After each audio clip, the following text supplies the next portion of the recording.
As I sit beside this flowing stream, I'm reminded of the peace found in God's presence.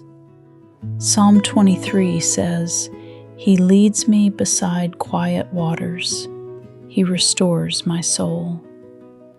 Jesus is our living water, who renews us when we are weary.